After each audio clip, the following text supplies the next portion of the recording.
settled in on your first night. I actually worked in that office before you. I'm finishing up my last week now, as a matter of fact, so I know it can be a bit overwhelming, but I'm here to tell you there's nothing to worry about. You'll be fine. So let's just focus on getting you through your first week, okay? Let's see. First, there's an introductory greeting from the company that I'm supposed to read. It's kind of a legal thing, you know. Welcome to Freddy Fazbear's Pizza, a magical place for kids and grown-ups alike, where fantasy and fun come to life. Fazbear Entertainment is not responsible for damage to property or person. Upon discovering that damage or death has occurred, a missing person report will be filed within 90 days or as soon as property and premises have been thoroughly cleaned and bleached and the carpets have been replaced. Blah, blah, blah. Now, that might sound bad, I know, but there's really nothing to worry about. The animatronic characters here do get a bit quirky at night, but do I blame them? No. If I were forced to sing those same stupid songs for 20 years and I never got a bath, I'd probably be a bit irritable at night too. So remember, these characters hold a special place in the hearts of children and we need to show them a little respect, right? Okay. So just be aware, the characters do tend to wander a bit. They're left in some kind of free roaming mode at night. Something about their servos locking up if they get turned off for too long. They used to be allowed to walk around during the day too, but then there was the bite of 87. Yeah, it's amazing that the human body can live without the frontal lobe, you know? Now, concerning your safety, the only real risk to you as a night watchman here, if any, is the fact that these characters, if they happen to see you after hours, probably won't recognize you as a person. They'll most likely see you as a metal endoskeleton without its costume on. Now, since that's against the rules here at Freddy Fazbear's Pizza, they'll probably try to forcefully stuff you inside a Freddy Fazbear suit. Now, that wouldn't be so bad if the suits themselves weren't filled with cross beams, wired, and animatronic devices, especially around the facial area.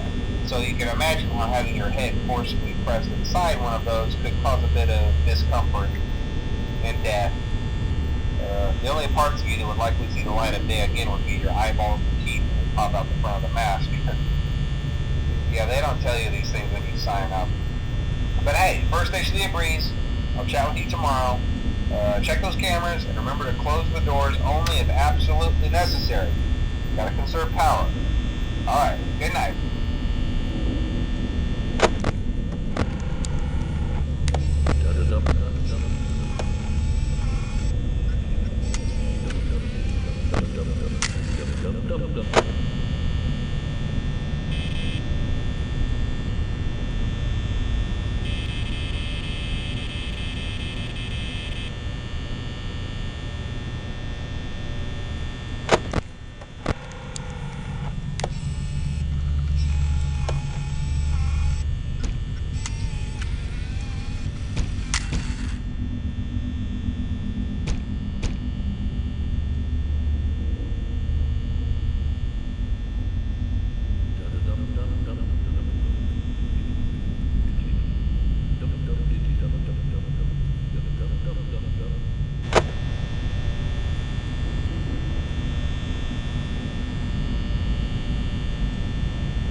day 2.